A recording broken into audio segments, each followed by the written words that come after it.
창세기 15장 1절부터 조금 길긴 하지만 21절까지 말씀을 같이 교독하도록 하시겠습니다. 1절부터 21절 교독하겠습니다. 이후에 여호와의 말씀이 이상 중에 아브라함에게 임하여 가라사대 아브라함아 두려워 말라. 나는 너의 방패요 너의 지극히 큰 상급이니라. 아브라함이 가로되 주 여호와여 무엇을 내게 주시려나이까. 나는 무자하오니 나의 상속자는 이 다메섹 엘리에셀이니이다. 아브라함이 또 가로되 주께서 내게 씨를 아니 주셨으니 내 집에서 길리운 자가 나의 후사가 될 것이니이다. 여호와의 말씀이 그에게 임하여 가라사대 그 사람은 너의 후사가 아니라 네 몸에서 날 자가 네 후사가 되리라 하시고 그를 이끌고 밖으로 나가 가라사대 하늘을 우러러 뭇 별을 셀 수 있나 보라. 또 그에게 이르시되 네 자손이 이와 같으리라. 아브라함이 여호와를 믿으니 여호와께서 이를 그의 의로 여기시고 또 그에게 이르시되 나는 이 땅을 네게 주어 업을 삼게 하려고 너를 갈대아 우르에서 이끌어낸 여호와로라. 그가 가로되 주 여호와여 내가 이 땅으로 업을 삼을 줄을 무엇으로 알리이까.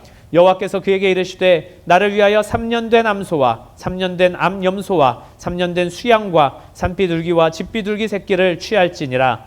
아브라함이 그 모든 것을 취하여 그 중간을 쪼개고 그 쪼갠 것을 마주 대하여 놓고 그 새는 쪼개지 아니하였으며 솔개가 그 사체 위에 내릴 때에는 아브라함이 쫓았더라. 해질 때에 아브라함이 깊이 잠든 중에 캄캄함이 임함으로 심히 두려워하더니 여호와께서 아브라함에게 이르시되 너는 정령이 알라. 네 자손이 이방에서 객이 되어 그들을 섬기겠고 그들은 400년 동안 네 자손을 괴롭게 하리니 그 섬기는 나라를 내가 징치할지며 그 후에 네 자손이 큰 재물을 이끌고 나오리라. 너는 장수하다가 평안히 조상에게로 돌아가 장사될 것이요 내 자손은 4대 만에 이 땅으로 돌아오리니 이는 아모리 족속의 죄악이 아직 관영치 아니함이니라 하시더니 해가 져서 어둘 때 연기 나는 풀무가 보이며 타는 횃불이 쪼갠 고기 사이로 지나더라.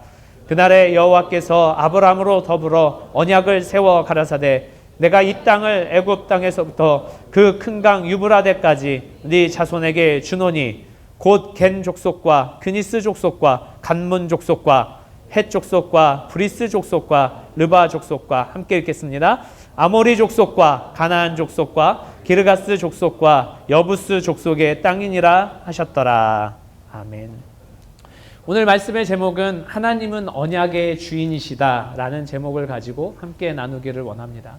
특별히 오늘 말씀은 굉장히 중요한데 소위 말해서 이제 복음주의 진영의 신학 중에서 하나님의 구속사를 하나님의 언약의 관점으로 해석해내고 또 그렇게 신뢰하고 믿고 나아가는 그런 것들이 그런 경향이 지금 사실은 다른 그 복음주의 진영의 신학의 한 경향입니다. 그렇기 때문에 하나님께서 구약을 통해서 아브라함에게 주신 언약과 또 출애굽기를 통해서 이 그 모세에게 주신 언약과 그 다음에 다윗에게 주신 언약 그리고 신약으로 넘어와서 우리 모든 인류에게 주신 언약을 바탕으로 하나님의 계획과 뜻을 해석해내고 또 성경 어디를 보든지 간에 그 관점으로 보는 경향이 굉장히 많이 있습니다. 그렇기 때문에 오늘은 그것에 대해서 간략하게 소개를 하고 그 다음에 이 언약이 우리의 신앙 가운데 왜 중요한지 또 얼마나 중요한지 어떻게 중요한지를 함께 살펴보도록 하겠습니다. 자꾸 이렇게 약간 그 조직 신학적인 이제 말씀을 전하니까 좀 지루해하는 경향이 있어요. 그죠? 사실은 참 이렇게 이 설교자의 능력이 그런 지루한 주제나 그런 지루한 내용도 좀 재미있게 설명할 수 있고 이렇게 돼야 되는데 이 하나님께서 참 저에게 그런 달란트는 안 주시더라고요. 제가 좀 어렸을 때는 약간 진지충 소리를 들었습니다. 그래서 진지충에 대해서 이렇게 좀 스스로를 많이 변호하고 이렇게 나아가는 그런 경향이 있어요. 그런 것들을 좀 감안해서 들어주시면 좋겠고 다만 이 내용 자체는 우리가 너무나 놓칠 수 없는 내용이고 너무나 귀한 내용이니까 졸음이 오면 설교자에게 의존하지 마시고 여러분 허벅지를 찔러가면서 졸음을 깨시면서 오늘 말씀을 함께 나누었으면 좋겠습니다. 전통적으로 이제 신학에서 기독교 역사에 있어서 하나님과 인간의 관계를 바라보는 세 가지 관점이 있었습니다. 첫 번째는 뭐냐면요. 이거는 이제 제 표현이 아닙니다. 제 표현이 아니고 기독교 역사에서 계속해서 내려오는 그런 표현입니다. 다정한 할아버지 모델이 있어요. 다정한 할아버지. 여러분들 할아버지가 아직까지 살아계신 분 계신가요? 별로 안 계시네요. 저희 할아버지는 제가 한 30대까지 이렇게 살아계셨었는데 별로 안 계시는군요. 할아버지가 지금 살아계신 분 중에서 다정하신 분, 너무나 다정하다. 내가 무슨 짓을 해도 다 이해하시고 용서하신다. 아니, 한 분 있었고요. 두 분 있었고요. 여러분 복 받은 줄 아셔야 됩니다. 어떤 할아버지는 아무리 손자 혹은 손녀라 하더라도 잘못한 것에 대해서 아주 칼같이 엄하게 혼내시는 분들이 계신데, 우리가 이제 이미지에서 이렇게 좀 할아버지 하면, 또 인자하신 할아버지 하면 정말 모든 것을 다 용서하는 그런 어떤 할아버지를 또 그려보기도 합니다. 성경에서 우리 하나님을 약간 그렇게 치환해서 그런 이미지로 보는 관점이 있습니다. 하나님은 너무나 선하시다는 거죠. 하나님이 선하신 건 우리가 다 인정하지 않습니까? 너무나 선하십니다. 그래서 우리가 무슨 잘못을 해도 다 용서해 주신다는 거예요. 너무나 선하시니까 선하신 그 하나님의 속성상 용서하실 수밖에 없다고 주장하는 그런 신학자들이 있습니다. 제 신앙생활 가운데도 그런 사람을 한 사람을 이렇게 만났어요. 언제였냐면 이제 이제 유학 초창기에 제가 이제 29살에 이제 이 신학교 유학을 이제 가게 됐습니다. 가게 됐는데 초창기에 이제 신학교는 아니었고 이제 이제 종합대학도 같이 있는 저기였는데, 그러다 보니까 뭐 믿는 사람도 물론 많이 있거니와 믿지 않는 사람도 이렇게 조금씩 이제 있기는 있는 거예요. 근데 거기서 이제 우연히 박사 과정을 하는 어떤 한 분을 만났습니다. 이제 공학 박사 과정을 하시는 분이셨는데, 이분이 이제 좀 친분을 좀 쌓고 있었는데 어느 날은 자기에게 공짜 이제 뷔페에 시식권이 생겼다는 거예요. 그래가지고 저랑 같이 저를 초대하고 싶다고 저랑 같이 한번 가자고 했습니다. 뭐 되게 비싼 시식권이었거든요. 한 사람당 한 25불에서 이제 그러니까 한 3만 원에서 3만 5천 원 정도 되는 이제 그런 뷔페를 가는 시식권이었습니다. 근데 가는데 같이 가자고 해서 이렇게 가는데 그분이 운전해서 가는데 카지노로 들어가는 거예요. 카지노로. 아니, 이분이 왜 나를 이렇게 카지노로 데려가시나, 이번 기회에 나의 어떤 운을 시험해 보려고 가서 한번 땡기시려고 그러시나. 카지노 혹시 가보신 분 있으신가요? 강원랜드 가봤다. 강원랜드. 네, 예. 네, 느낌이 어땠는지 모르겠어요. 저도 강원랜드 한번 가봤어요. 처음 문을 열 때 도대체 카지노란 어떤 곳인가 가봤습니다. 딱 갔는데 와, 정말 불빛과 그 돌아가는 소리와 그 가끔씩 터지는 막 이렇게 그러니까 돈이 내려오는 그 쨍그랑 소리 뭐 이런 것들이 혼을 다 빼놓더라고요. 근데 그분하고 같이 이제 여기까지 왔으니까 카지노 한번 구경하고 가자고 이렇게 정말 구경만 했습니다. 믿어주세요. 구경하고 아니 왜 저를 여기에 이렇게 데려왔습니까? 근데 그 옆에 뷔페가 있더라고요. 뷔페 식당이 있더라고요. 그 카지노에서 운영하는 식당이 있었습니다. 카지노를 가보신 분 알겠지만 정말 막 정신없고 시끄럽고 화려하고, 그래서 우리의 모든 주의를 다 이렇게 좀 바꿀 수 있는, 이렇게 그쪽으로 몰입하게 할 수 있는 그런 능력을 가지고 있는 곳입니다. 다행히도 일회성으로 가서 저는 그 주의를 뺏기지는 않았어요. 그런데 이제 식사를 하면서 너무 맛있더라고요. 그러니까 한 25불에서 30불 정도인데 우리나라 돈 3만 원에서 한 3만 5천 원 정도인데 음식이 뷔페인데 랍스터도 있고요. 게다리고도 있고 스테이크도 있고 진짜 카지노보다 이 식단이 더 눈이 돌아가는 거예요. 그래서 물었습니다. 아니 여기 별로 아주 비싸지는 않은 것 같은데 어떻게 이렇게 음식이 좋은 것들이 많이 나옵니까? 했더니 그분 하시는 말이, 카지노에서 이제 돈을 하는 사람들이 그래도 이제 밥도 먹고 이렇게 하니까 그 사람들을 좀 이렇게 어차피 돈 잃게 돼 있으니까 카지노에서는 아주 저렴한 가격으로 양질의 식사를 제공하기 위해서 카지노마다 다 그런 뷔페가, 좋은 뷔페가, 식당이, 저렴한 식당들이 있다고 하더라고요. 제가 강원랜드는 거의 문 열자마자 가봐가지고 잘 모르겠는데 강원랜드도 혹시 있나요? 그런 식당이 있나요? 싸게 맛있게 하는 데가 있나요? 네, 뭐 잘 모르는 걸로 하겠습니다. 식사하면서 물었습니다. 그런데 어떻게 그 집사님이셨는데 집사님은 어떻게 여기에 그 식사권을 갖게 됐습니까? 이렇게 물어봤어요. 그랬더니 자기가 사실 여기 단골이라는 겁니다. 카지노의 단골이라는 거예요. 카지노의 단골이다 보니까 카지노에서 정기적으로 무료 식사권을 준다는 거예요. 때로는 2장, 때로는 4장 뭐 이렇게 준다는 겁니다. 자, 생각해 보세요. 그런 카지노, 정말 다른 사람의 돈을 못 뺏어서 안달인 그 카지노에서 식사권을 공짜로 주겠습니까? 25불짜리 한 장 주는 건 아마도 그분이 한 2,500불은 잃었기 때문에 주지 않았을까? 2장 주는 건 한 5,000불은 잃었으니까 주지 않았을까? 이렇게 생각이 딱 들더라고요. 어떻게 근데 그 앞에다 대고 그런 얘기를 합니까? 그래서 물어봤어요. 아, 그러면은 아주 자주 오십니까? 그랬더니 자주 온대요. 그럼 지금까지 전적이 얼마나 되십니까? 물어봤더니 말하기 부끄럽지만 그러면서 이제 자기가 땄던 전적을 좀 얘기하더라고요. 한 번은 4,000불도 따봤고 한 400만 원 정도 되는 거죠. 400만 원도 따봤고 한 번은 200만 원도 따봤고 한 100만 원도 따봤다는 거예요. 그런 얘기를 막 하시는 거예요. 아, 그러면 전체적으로 제가 얼마나 잃으셨습니까? 물어보기가 두려워서 얼마나 따셨습니까? 라고 물어봤어요. 당연히 잃었을 거라고 생각은 했지만 그렇게 물었습니다. 말하기 부끄럽지만 한 2만 불 정도 잃었습니다. 2천만 원 정도 잃었다는 거예요. 아마 제 생각에는 그분이 한 5만 불 정도 잃지 않았을까 생각이 들어요. 차마 5만 불은 얘기하기 힘드니까 한 2만 불 정도로 줄여서 얘기하지 않았을까 그런 생각이 듭니다. 근데 제가 아까 뭐라고 그랬어요? 그분을 뭐라고 불렀습니까? 집사님이라고 불렀어요. 교회 다니시는 분이거든요.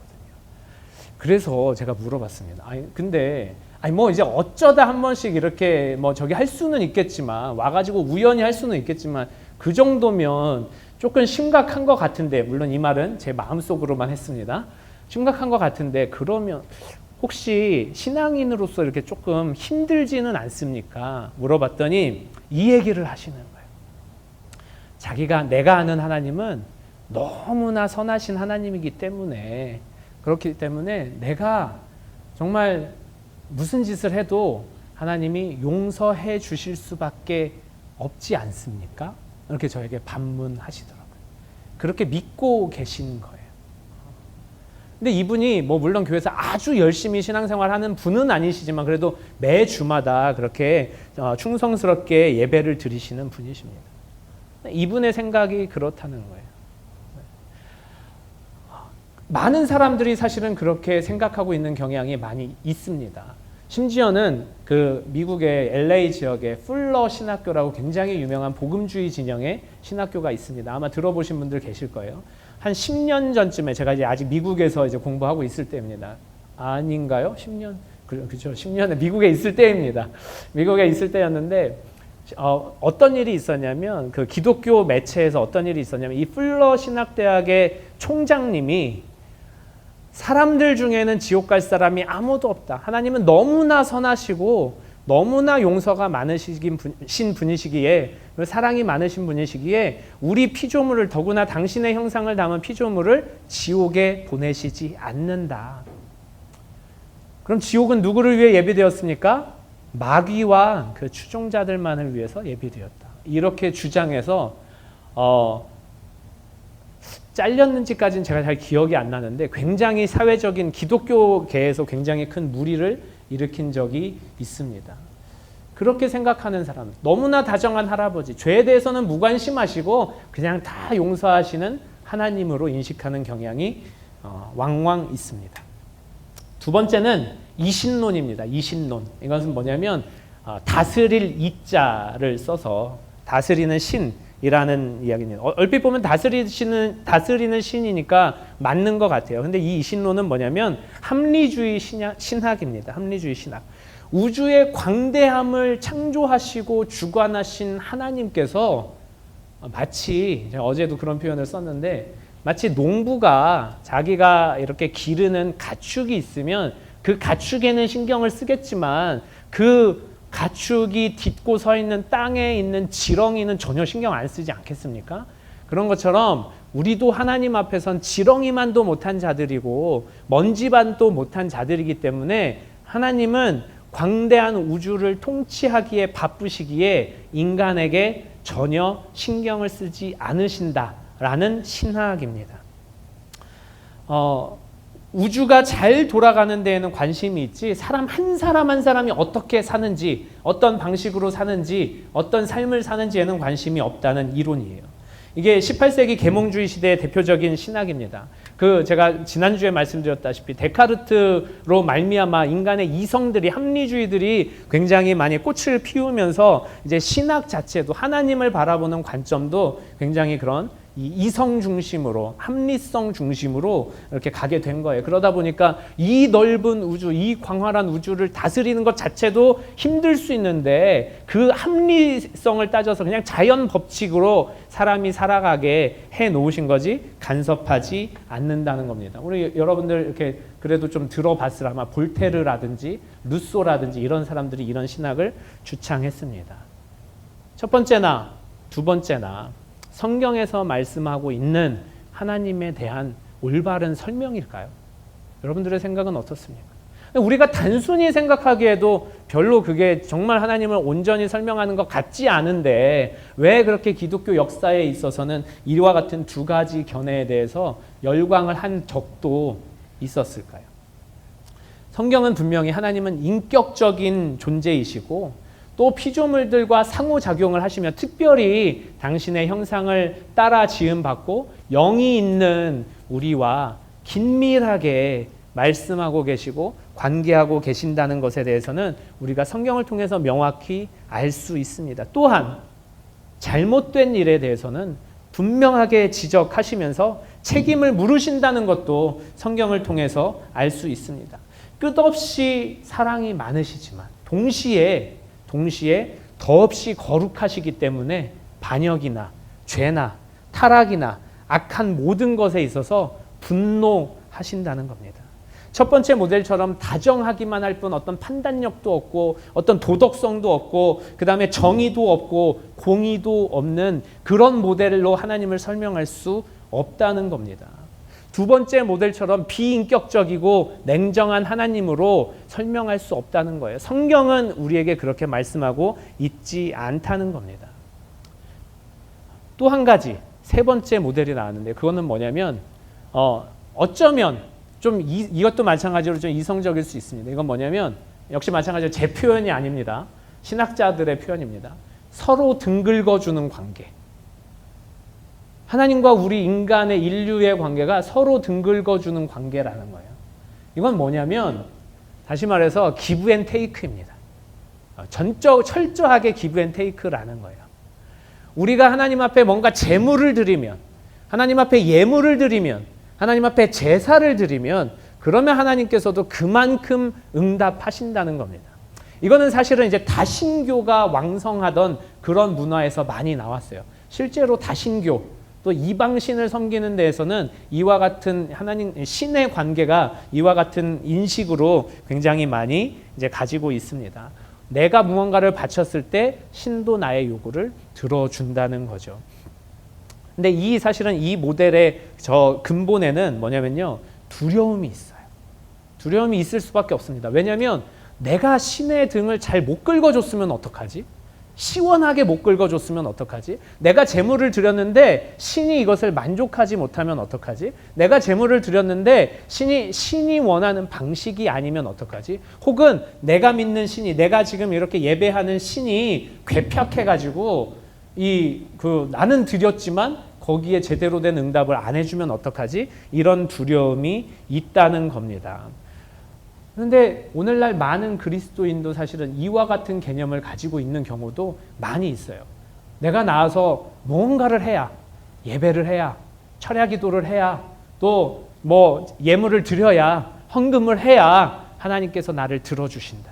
과거에 이제 그런 일이 많이 있었지 않습니까? 내가 며칠 금식 기도를 해야 하나님께서 나를 들어주신다. 내가 며칠 작정 기도를 해야 하나님께서 들어주신다. 이와 같은 인식이 이런 서로 등 긁어주는 관계로 인식하고 있기 때문에 그와 같은 일들이 생기게 된다는 겁니다. 우리 이쯤에서 졸음을 깨기 위해서 우리 사도행전 17장 말씀을 함께 한번 같이 읽고 또 진행하도록 하겠습니다. 사도행전 17장 24절과 25절 말씀입니다. 사도행전 17장 24절과 25절 말씀입니다. 합독하겠습니다. 시작. 우주와 그 가운데 있는 만유를 지으신 신께서는 천지의 주제시니 손으로 지은 전에 계시지 아니하시고 또 무엇이 부족한 것처럼 사람의 손으로 섬김을 받으시는 것이 아니니 이는 만민에게 생명과 호흡과 만물을 친히 주시는 자이심이라. 자, 여기서 이제 그 세 가지 모델이 성경에서 말하는 하나님을 온전히 설명하고 있지 못하기 때문에 기독교 역사에서 계속해서 이제 해석되어지고 하나님에 대해서 말씀하시는 게 이 언약의 관점으로 해석을 합니다. 먼저 우리 하나님께서는 방금 읽은 것처럼 천지의 주제십니다. 손으로 지은 것에 계시지 않게 됩니다. 하나님은 조정당하지 않으신다는 거예요. 우리가 무슨 짓을 해도 하나님이 그 짓으로 말미암아 당신의 마음을 변화시키지 않는다는 겁니다. 우리가 100일 기도를 해도 그 행위 자체로 하나님이 자신의 그 마음을 바꾸시지는 않는다는 거예요. 그 계획을 바꾸시지는 않는다는 겁니다. 하나님이 인류의 어떤 인간의 어떤 행동이나 말 때문에 조종당하지 않는다는 겁니다. 그리고 또 한 가지는 방금 읽은 것처럼 하나님은 부족한 것이 없으신 분입니다. 우리가 필요하지 않으신 분이세요. 우리의 예배가 필요한 것이 아니고 우리의 어떤 그 섬김이 필요한 것이 아니고 우리의 헌신이 필요한 것이 아니고 우리의 물질이 필요한 분이 아니라는 겁니다. 그냥 그 존재 자체로 완전하신 분이시고 온전하신 분이시고 꽉 차 있는 분이시라는 겁니다. 그런데 우리가 여기서 오해하지 말아야 되는 것은요. 하나님이 우리를 필요치 않는다고 해서 하나님이 우리에게 반응하지 않는다는 말씀은 아닙니다. 하나님은 우리의 기도에 반응하십니다. 하나님은 우리의 예배에 반응하십니다. 하나님은 우리의 부르짖음에 반응하십니다. 하나님은 여러분들의 울부짖음에 반응하십니다. 그런데 그 반응은 철저하게 자발적이고 자원하는 마음으로 반응하시는 거지 우리가 노력했기 때문에 반응하시는 것은 아니라는 거예요. 철저하게 그분의 완전하심과 그분의 자발성에서 나오고요. 철저하게 우리를 향한 사랑에서 나오게 되는 겁니다. 철저하게 하나님의 선택에서 나오게 되는 겁니다. 이 방금 읽은 17장 25절 말씀에 보니까요. 하반절에 보니까 이는 만민에게 생명과 호흡과 만물을 친히 주시는 자라고 기록하고 있습니다. 이게 하나님에 대한 설명이죠. 그리고 우리에 대한 설명이기도 합니다. 우리가 생명이 필요하기에, 우리가 호흡이 필요하기에, 우리의 만물이 필요하기에 하나님께서 이 생명과 호흡과 만물을 우리에게 주신다고 하신 거예요. 철저하게 그분이 우리를 사랑하시기 때문에 철저하게 그분의 자발적인 이 자원하는 마음에 의해서 또 철저하게 이후에 살펴볼 언약에 때문에 이렇게 주신다는 겁니다. 제가 한 두세 살 정도 어린 사촌 동생이 있습니다. 이제 형제인데 이 친구가 신앙생활을 사실은 제대로 하지는 못했어요. 만날 때마다 신앙에 대해서 얘기하고 만날 때마다 하나님에 대해서 좀 얘기하고 이제 나이도 있고 이제 가정도 생기고 그랬으니까 이렇게 좀 신앙생활을 좀 잘 할 것에 대해서 여러 번 권면을 했습니다. 그런데 매번 일이 바쁘다는 핑계로 주일도 빠지고 이제 이렇게 많이 빠지고 그랬어요. 나 마음으로는 내가 하나님 믿어. 이렇게 얘기하면서도 이렇게 좀 제대로 신앙생활을 이제 못하게 되는 모습들을 그렇게 봤습니다. 그런데 어느 날 이제 비보가 들려온 거예요. 나이도 어린데 이제 심장마비로 자는 동안에 이제 하나님께서 그 목숨을 걷어가신 그런 일이 이제 작년에 이제 이렇게 있었습니다. 오늘 말씀을 준비하면서 이제 그 생각이 이렇게 갑자기 나더라고요. 하나님께서는 우리는 이 하나님의 이 호흡, 하나님의 생명, 또 하나님의 허락이 없이는 이 땅에서 생명조차도 마음대로 영위할 수 없는 존재입니다. 하나님이 너 오늘 내가 데려가겠다 하면 갈 수밖에 없는 존재인 거예요. 그렇기 때문에 예수님께서도 그 어리석은 부자의 비유에서 야, 네가 아무리 많은 것을 거뒀다 할지라도 내가 너를 오늘 데려가면 이 모든 것이 네 것이 되겠느냐라고 말씀하지 않으셨습니까? 하나님이 허락하셔야 우리의 삶이 영위된다는 겁니다. 하나님이 허락하셔야 우리의 삶이 유지될 수 있다는 거예요.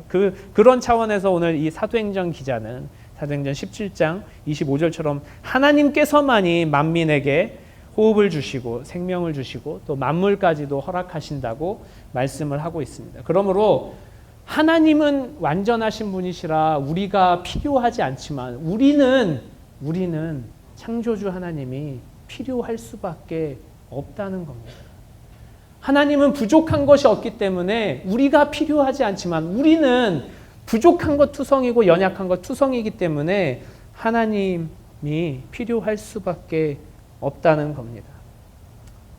하나님과 우리와의 관계의 네 번째 모델은요, 뭐냐면 그러므로 하나님과 관계를 맺을 방법은 딱 하나밖에 없다는 거예요. 그것은 뭐냐면 하나님이 우리에게 그 절대적이고 주권적인 은혜를 베푸시는 방법밖에는 없습니다. 다시 말해서 우리는 하나님의 은혜를 받기만 하는 존재라는 거예요. 그렇기 때문에 우리는 은혜를 사모하는 존재라는 겁니다. 이것이 언약을 통해서 이루어졌습니다. 성경에서 이 주권적인 은혜를 베푸시는 방식이 이제 여러 가지가 나와 있는데 그것이 오늘 이제 창세기 본문 15장에 나와 있는 것처럼 공식적으로 언약을 맺으시는 방법이 이렇게 있습니다. 언약이 뭡니까? 법적인 합의예요.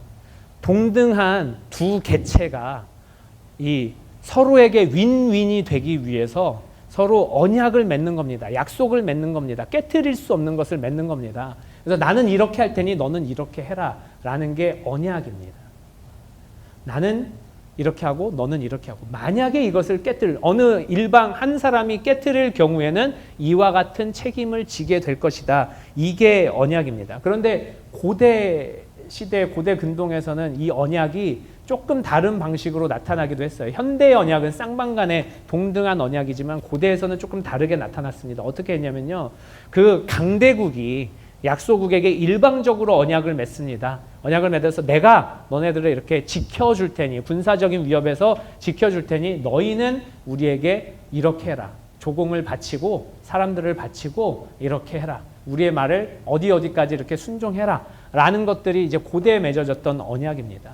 다시 말해서 지금은 언약이 쌍방간에 맺을 수 있지만 고대에는 강대국과 약소국 간에 강대국이 특별히 언약의 조건들을 이렇게 내세워서 그렇게 언약을 맺는 경우가 많이 있다는 거예요. 창세기 이 15장에서 나오는 언약도 아마 어떻게 보면 이 후자의 언약에 가깝습니다. 하나님이 우리에게 약속하신 겁니다. 하나님이 절대적인 위치에 있는 하나님이 피조물들에게 약속하신 거예요. 그러나 언약을 맺습니다. 오늘 이 그 본문에서도 계속해서 말씀하시는 게 하나님께서 언약하셨다라고 말씀을 하고 있잖아요. 또 17장에서도 말씀하신 거 이것을 영원한 언약으로 삼겠다라고 말씀하고 계시는 겁니다.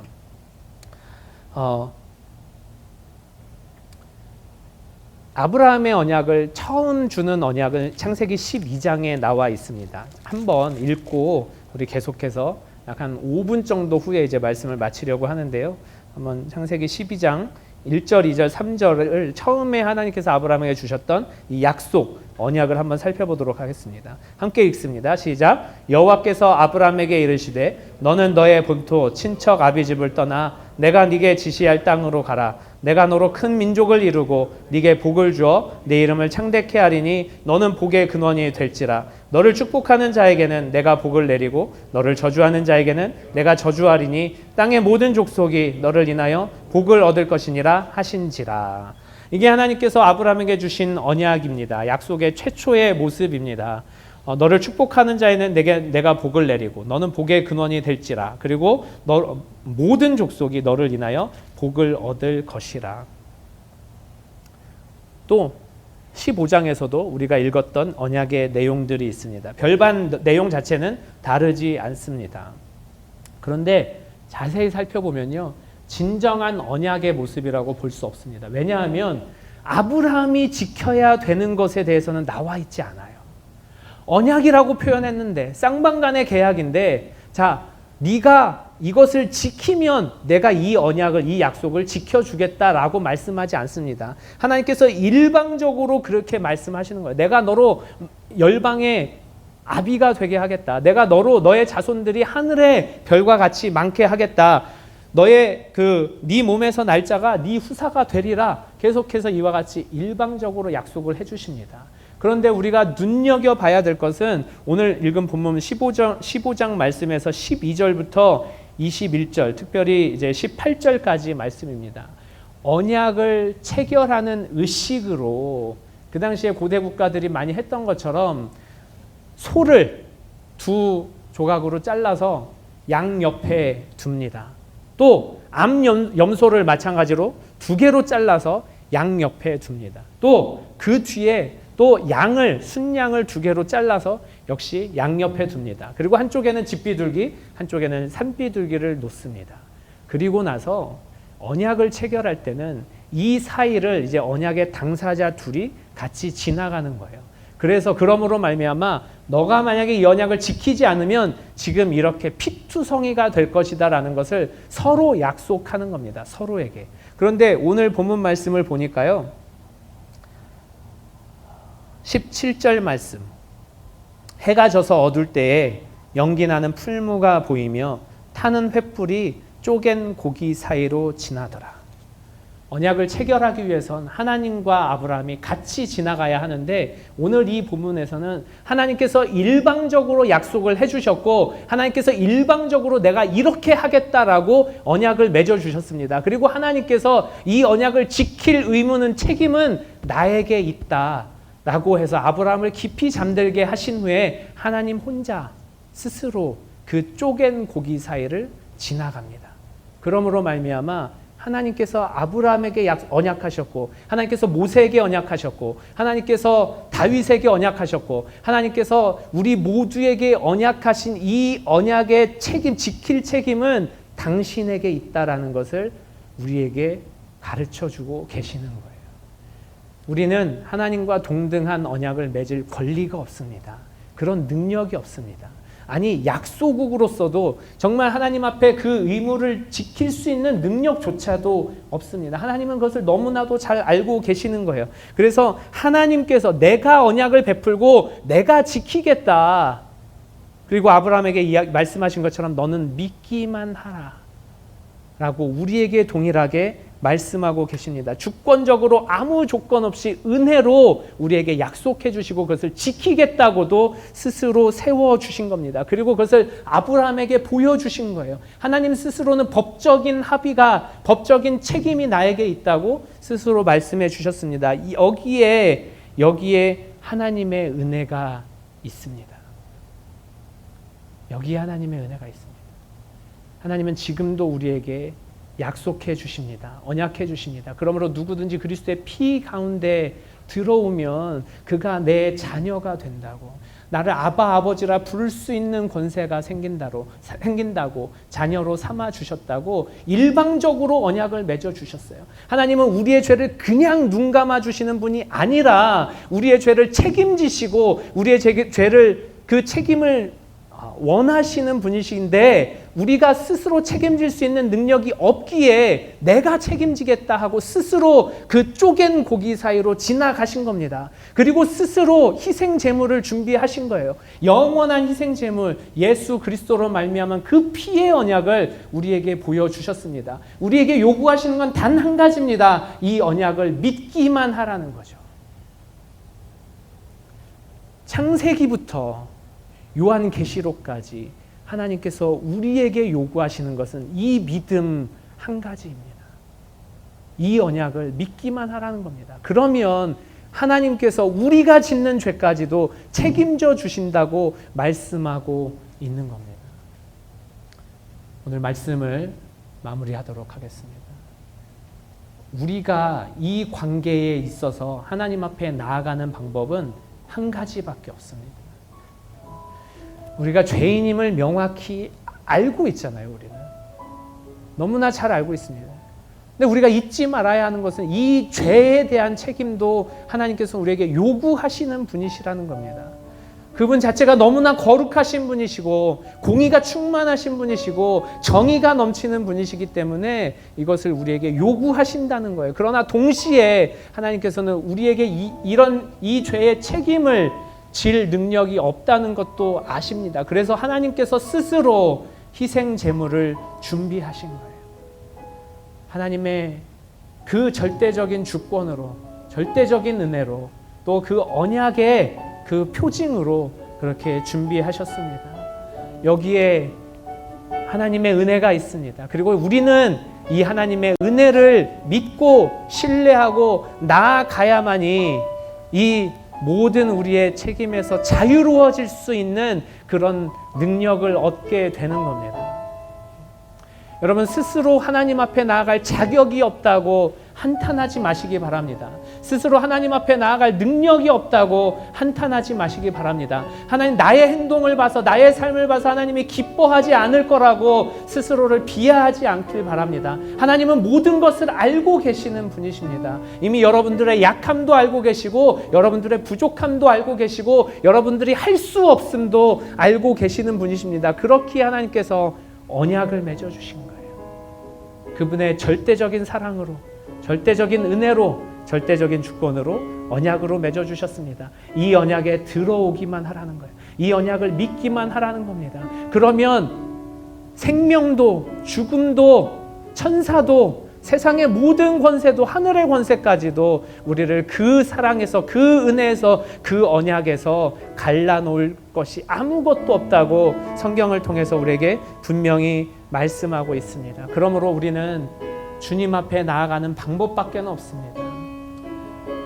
하나님의 은혜를 사모하는 방법밖에 없습니다. 하나님의 은혜를 정말 붙잡고 나아가는 수밖에 없습니다. 그 혈루증 앓던 여인이 예수 그리스도의 그 옷자락만이라도 만지려고 했던 것처럼 그런 수밖에는 우리에게 다른 방법이 없다는 거예요. 그러므로 이 시간 정말 그 하나님의 은혜를 다시 한번 생각하시면서, 기억하시면서, 또 이 언약을 베풀어 주신, 또 언약의 주인이신 하나님을 생각하시면서 내가 하나님 앞에 정말 주의 옷자락만이라도 만지며 나아가겠습니다. 내가 정말 그 나에게 말씀하신 그냥 한 가지만이라도 순종하며 나아가겠습니다. 내가 정말 나에게 있는 이 희망, 정말 아주 가냘픈 희망이라도 이것을 꼭 붙들고 나아가겠습니다. 다짐하는 마음으로 우리 함께 주의 옷자락 만지며 찬양하며 나아가도록 하겠습니다.